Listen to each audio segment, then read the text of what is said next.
I would say that I'm going to teach you how to be a theologian today, but my guess is you already are one and you just don't know it. So I'm glad you're here to discover more of what I mean by that. If we haven't met yet, my name is Owen. I'm one of the pastors here at Fuquay-Varina United Methodist Church, and it's lovely to be with you here on The Recap, a space that we've created intentionally with you in mind, assuming that no matter where you are, what you're doing, it might be nice to have a moment of worship in the middle of your week.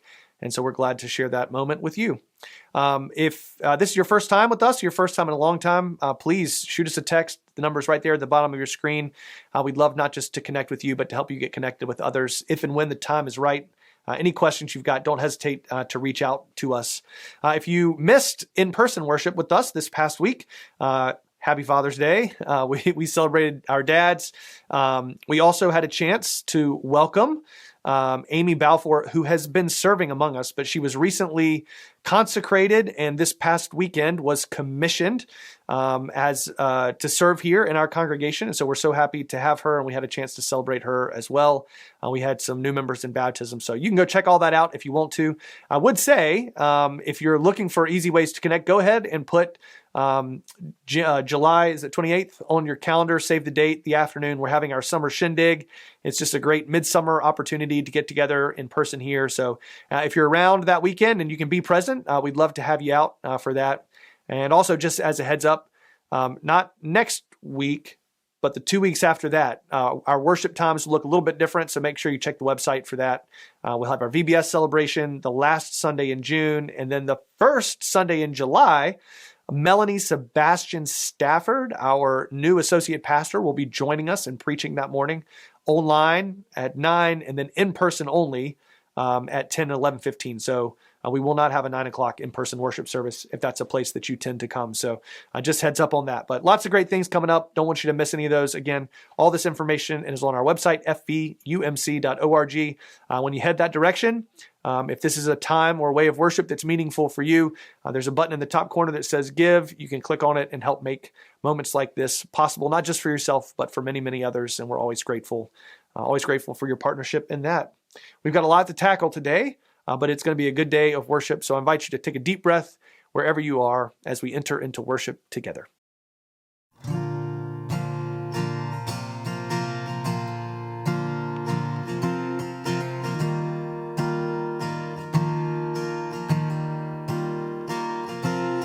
Worship the God who was. We worship the God who is. We worship the God who evermore will be. He opened the prison doors. He parted the raging sea. Our God, He holds a victory. Yeah. There's joy in the house of the Lord. There's joy in the house of the Lord today, and we won't be quiet. We shout out your praise. There's joy in the house of the Lord. Our God is surely in this place, and we won't be quiet. We shout out your praise.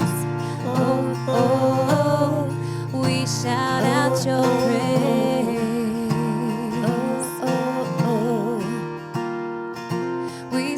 To the God who heals, we sing to the God who saves, we sing to the God who always makes a way. 'Cause He hung up on that cross, then He rose up from that grave. My God, still rolling stones away. Yeah. There's joy in the house of the Lord. There's joy in the house of the Lord today, and we won't be quiet. We shout out your praise. There's joy in the house of the Lord. Our God is surely in this place, and we won't be quiet. We shout out your praise. Oh, oh, oh. We shout out your praise.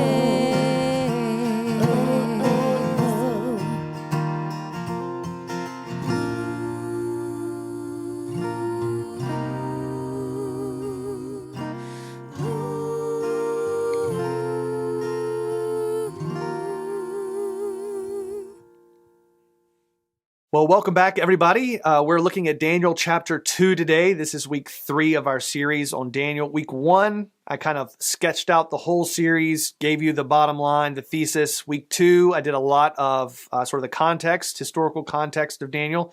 I would encourage you, if you missed those, go back and check them out. Listen to them in the car if you'd like.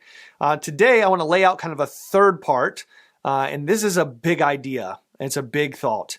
I've never actually tried to explain it before. I've been percolating on it for a while, so I don't know this is going to go super well, and it's a big brain idea. So y'all going to have to hang with me today and give me a lot of grace as we go through it. But at the end of the day, I think it can be helpful. Philippians, which we've been reading alongside the book of Daniel, is a moment in the new church, the early church, where the Apostle Paul, the pastor, writes a letter to his church, and he's trying to help them navigate a situation similar to that of Daniel. But he can't give them answers to how to deal with every single thing that exists in their crazy culture that they're living in. And so he tells them that he wants them to live with the mind of Christ. And he believes that if he can teach them to live with the mind of Christ, that he can not have to give them all the answers to everything they might encounter, because they'll be able to navigate those moments as long as they're thinking through the lens of kind of how Jesus would respond in a particular moment. And so I thought we might try to do some of that today. I'd like to lay the groundwork for that work, at least. And I want to start with a multiple choice question. Let me give you all the answers before you pick which one you think is the right answer. There may not be a right answer, but you're going to think one is the right answer, and you can figure out what you think that is for yourself. Here's the question. How would Jesus drive? Okay, here are your options. A, Jesus would always drive the speed limit. Why? Well, in Matthew chapter 5, it says that Jesus came to fulfill the law, not to overturn it. What about B? Jesus would maybe speed a little, but never in a school zone, because he loves kids more than anything. And he says it would be better to have a heavy stone tied around our neck and be thrown into the sea than to lead a little one astray. That's in Matthew chapter 18. C, Jesus would push the limits, especially if it was for a greater purpose. This is the 9-year fine, 10-year mind category. And the rationale there is that sometimes he broke rules. The Sabbath rules, he healed people on the Sabbath because he came for the work of redemption. We hear that in Mark chapter 2, as well as many other places. And then D, Jesus would drive as fast as he wanted or needed to, disregarding the speed limits in order to reach his destination quickly, because, as we are reminded in 1 Samuel 21:8, the king's business requires haste. All right, what do you think it is? A, B, C, or D? Come up with your answer. Whether or not you came up with an answer, just the work that you just did, trying to decide which of those was the most right answer, I would suggest to you that that is the work of theology. You are all theologians. You all have the capacity to do it. I just quoted 4 different scriptures. I told 4 different stories about who Jesus was. And as I did, you were taking the information that I was giving you and you were comparing it to something else.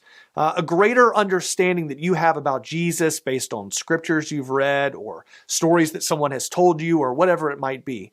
And you were trying to decide if what I was telling you fit into your understanding of who Jesus is. We would call that framework or that understanding an analogy of faith. An analogy of faith is a framework that helps us decide how to interpret all the various passages of Scripture that sometimes feel like they're cohesive with each other and sometimes feel like they're at odds. That is the work of theology. And there's probably some second work that you did or will begin to do, which is if you now know how Jesus would drive and you know how you drive, you might be able to compare those things and to bring them into alignment so that you are driving with the mind of Christ, right? This is what we call discipleship or growing in grace or living by faith. This is the work that we do when we take on the way of Jesus in our life. You are doing the work of interpreting and then applying Jesus's way into our world. Despite the fact that Jesus never drove a car, occasionally a boat, though he didn't need to because he could walk across the water. The only other time I see him taking any other form of transportation is on the back of a donkey and a colt at the same time, which I don't think is how you're supposed to do it, but maybe he'd never done it before. I don't know. I'm just saying, no other time does he take any type of transportation other than his feet. But surely Jesus should have something to say about how we drive. We spend a lot of our time in cars and other types of transport. How we do that should be shaped by Jesus's way and mode of being. That work is the work we're wrestling with. What does it look like for us to do theology in our culture and in our world? Daniel has regularly been used by the people of God, by Israel in the Old Testament, by the Philippians in the New Testament, to try and answer the question, how do we do theology in a particular way when it feels like we're being pressed in on from all sides by culture, either by an imposing army that's come in, a new empire, or by a culture in which we live around us. And I think that this is the question that we've got to wrestle with today, and quite frankly, is why we're reading the book of Daniel together.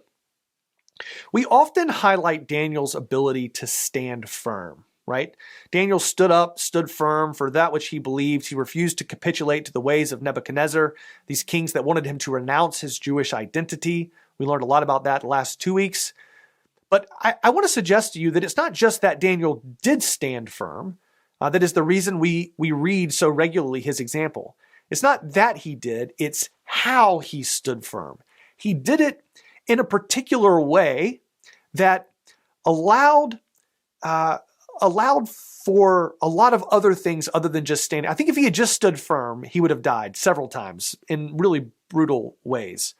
But it was the way that he did it that allowed a change of heart to occur, not just in the king Nebuchadnezzar or those that come after him in later chapters, but in the people that he lives around. This third way is instructive, and I believe it's the way of Jesus. I come to this term, third way, by the work of a guy named Walter Wink, who writes of Jesus's third way of nonviolent resistance.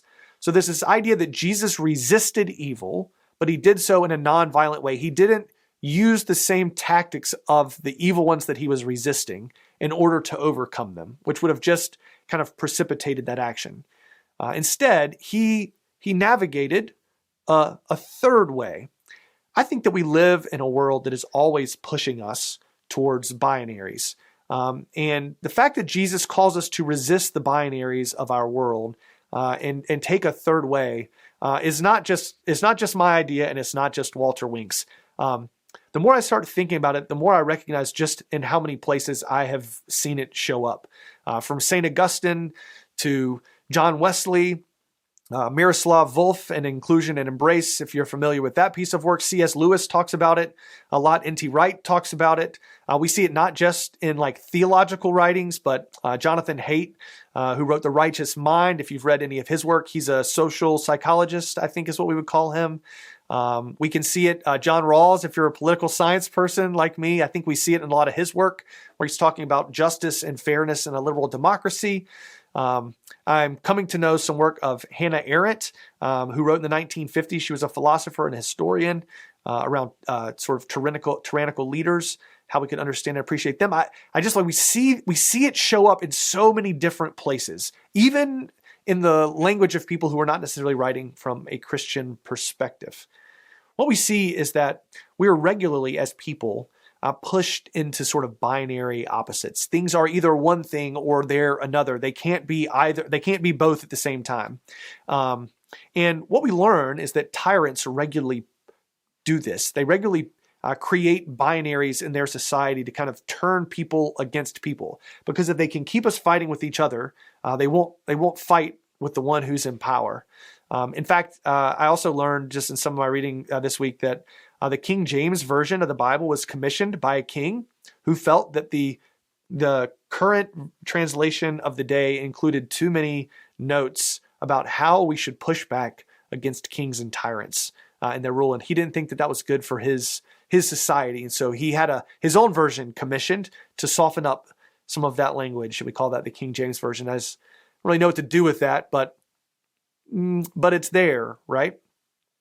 And it's not just when we have tyrants who are in charge or kings who are in charge. We live in a democracy, and we would call our world a very polarized world these days. You are either this thing or that thing. You're on this side or you're on that side. And false binaries create lots of problems that have nothing to do with kings. For instance, when we find ourselves in sort of binary opposing places, we tend to begin to define ourselves based on the other in ways that probably aren't healthy and we wouldn't want. So if our opposition embraces something, we must reject it. And if our opposition rejects something, we must embrace it. And so all of a sudden we start to be shaped and formed by the very ideas that we disagree with wholeheartedly.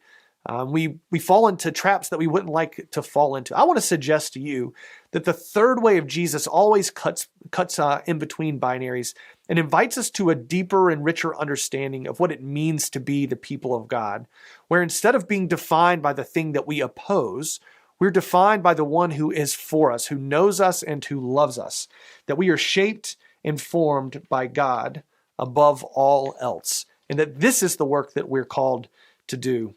I want to offer you an example and a definition of what I mean when I say the third way. And this would probably be super embarrassing to read to any of the brilliant thinkers who have navigated this space before me. But a working definition for our work today.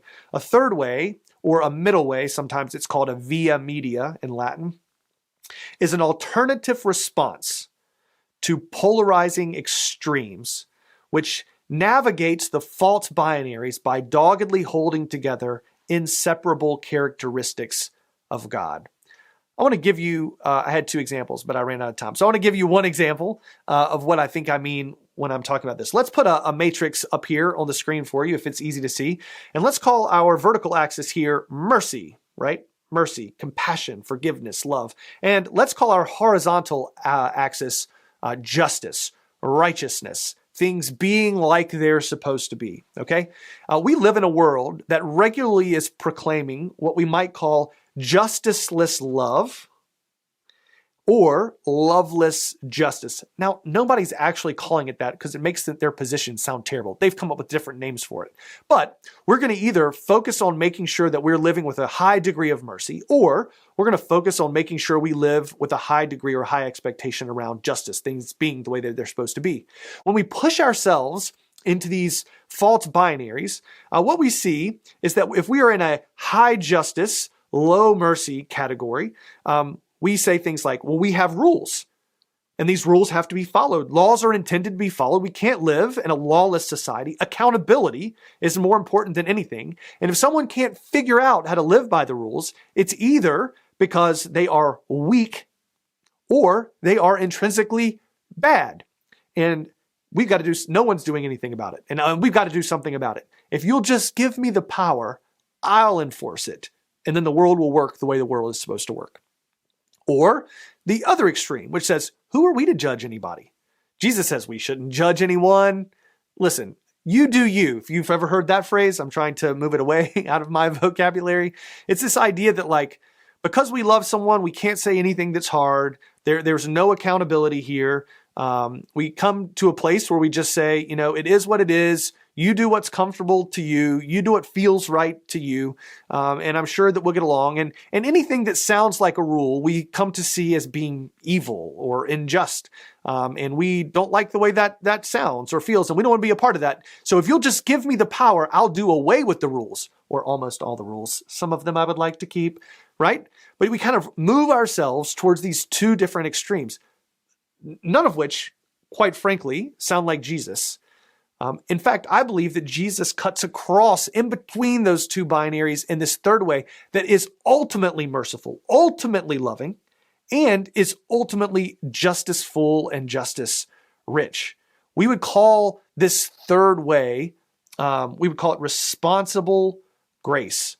We even hear when God has a chance to define God's nature and character all the way back at the beginning of the Bible in Exodus chapter 34, God says, the Lord, a God merciful and gracious, slow to anger and abounding in steadfast love and faithfulness.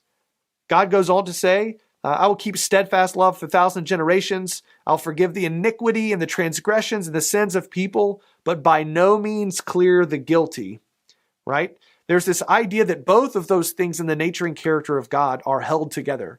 Jesus, refusing to split those apart, holds them together in some beautiful ways, all the way, in fact, to the cross. A third way, or a via media, is an alternative response to the false binaries that get created in our world.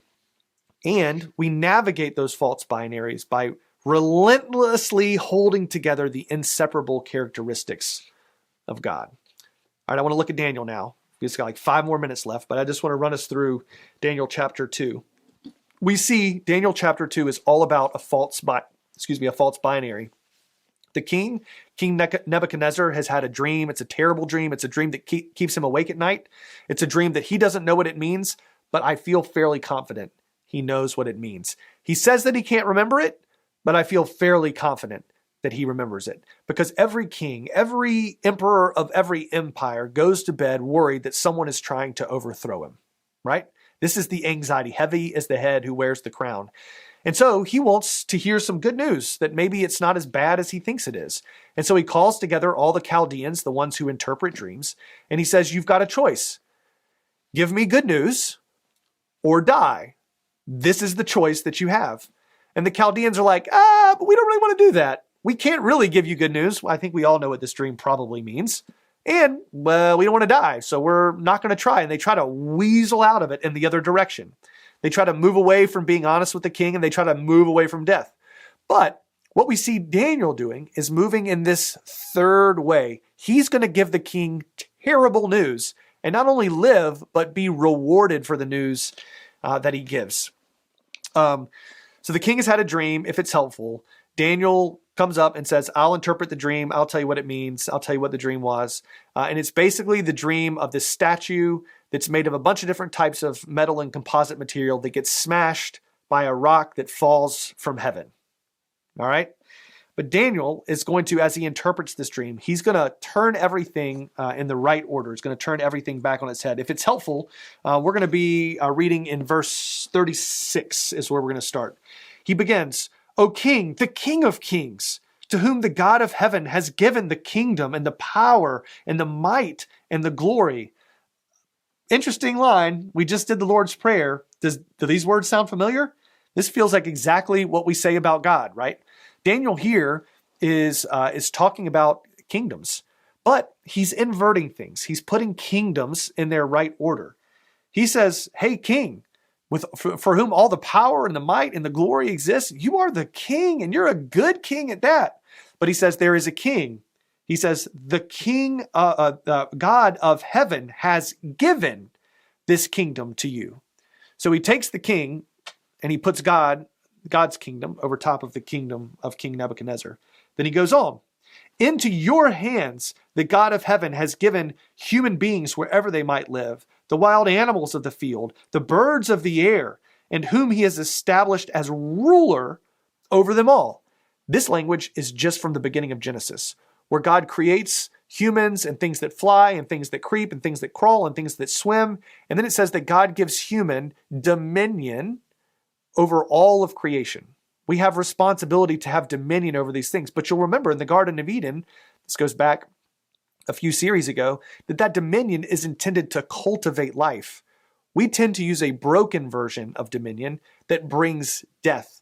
We built cities and all sorts of things with it. So what we hear Daniel doing here is reminding the king that the point of dominion is not to have power over, but to cultivate life, not to bring death. So he's reorienting kingdoms, he's reorienting power, and now he's reorienting the end of the story. He goes on, he talks about the whole of the statue. He says, you are the head of gold, but all the things that come beneath it are other kingdoms that are going to come behind you. First, another more inferior than yours, and then a third kingdom of bronze, and then there will be a fourth kingdom that is as strong as iron. He talks about all of these kingdoms. And then down in verse 44, he says, in those days, meaning at the end of time, in those days, at the end of those kings, the God of heaven will set up a kingdom that shall never be destroyed, nor shall this kingdom be left to another people. It shall crush all of these kingdoms and bring them to an end, and it shall stand forever. And you saw that in the stone that fell from heaven. If that doesn't sound like Advent, like a Christmas message, I don't know what does. It's this idea that history is not going to be defined by King Nebuchadnezzar or any of the other kingdoms that come after him, because there is one tried and true kingdom by one God whose power and kingdom is above all, that is going to reign forever and ever. Amen. This is the worst thing Daniel could have said to King Nebuchadnezzar. Not only does he thank him and leave him alive, he gives him all sorts of good things because being good gets you stuff.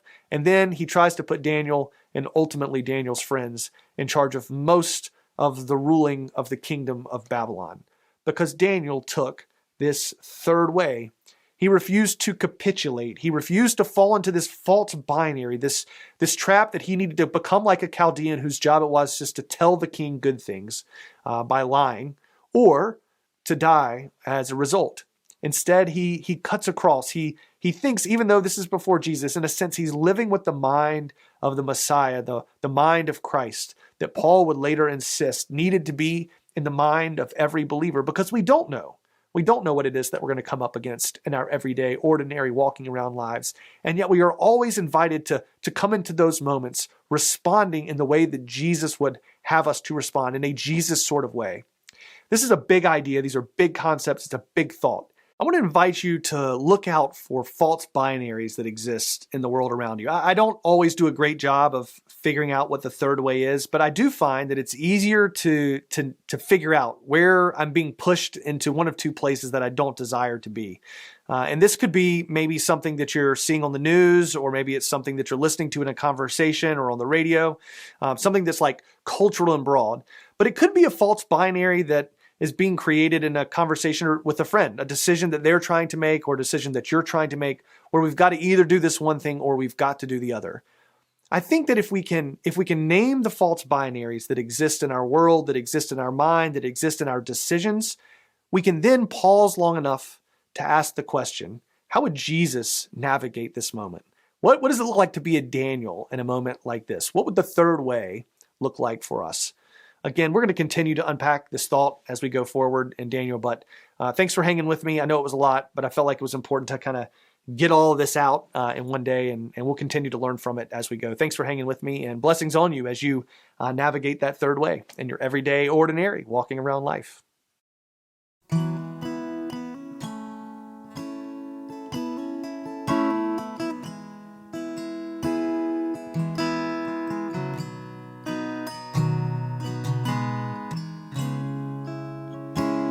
You are here, moving in our midst. I worship you, I worship you. You are here, working in this place. I worship you, I worship you.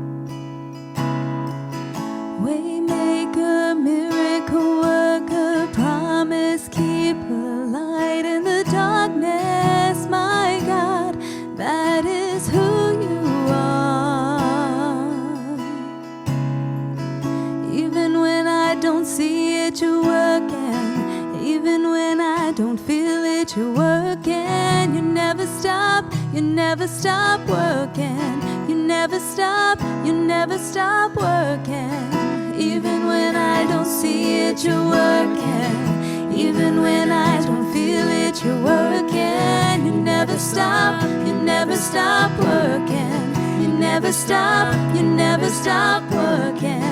Waymaker, miracle worker, promise keeper, light in the darkness, my God, that is who you are. Waymaker, miracle worker, promise keeper, light in the darkness, my God, that is who you are. Waymaker, miracle worker, promise keeper, light in the darkness, my God, that is who you are. Dare to be a Daniel, dare to stand alone, dare to have a purpose firm, dare to make it known. This is the story we sing of Daniel when we're kids. We know Daniel because Daniel stood firm. But I want to suggest to you it's not just that Daniel stood firm, it's how Daniel stood firm. And this how is the work of our everyday lives. It's what it means for us to be a theologian in residence. It's what it means for us to be a disciple. And it's important work. It's important work that we do day in and day out, inside of our car and out on our feet, wherever we find ourselves. So blessings on you. Know that you don't have to go do this work on your own, but that the Spirit of God, the same Spirit that raised Jesus from the dead, lives in each one of you, so that you are empowered to do the work that you were called to do. So go do it in the name of the Father, the Son, and the Holy Spirit. Amen. We'll see you right back here next week.